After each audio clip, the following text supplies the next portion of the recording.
আসসালামু আলাইকুম। আজকে আমরা আলোচনা করব সাধারণত একটা ভার্টিব্রাল কী লিগামেন্ট থাকে সেটা নিয়ে।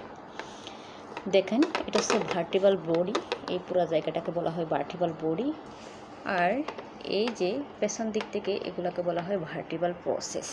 দেখতে পাচ্ছেন, এই যে চোখ অংশগুলোকে বলা হয় ভার্টিব্রাল প্রসেস। এই পুরোটাকে হচ্ছে ভার্টিব্রাল প্রসেস, আর এটা হচ্ছে ভার্টিব্রাল বডি। এখন যে এন্টেরিয়র সারফেস, যে এদিক দিয়ে যে একটা লিগামেন্ট এভাবে যায়, এন্টেরিয়র লঙ্গিটিউডিনাল লিগামেন্ট বলে। এটারে লঙ্গিটিউডিনাল কেন হয়? কারণ হচ্ছে এটা লং এবং দীর্ঘ, অনেক দীর্ঘ একটা লিগামেন্ট এভাবে যায়। তাহলে এদিকে এন্টেরিয়র লঙ্গিটিউডিনাল লিগামেন্ট যায়।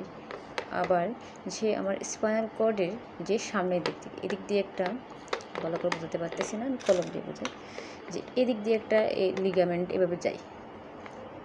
এটাকে বলা হয় পোস্টেরিয়র লঙ্গিটিউডিনাল লিগামেন্ট।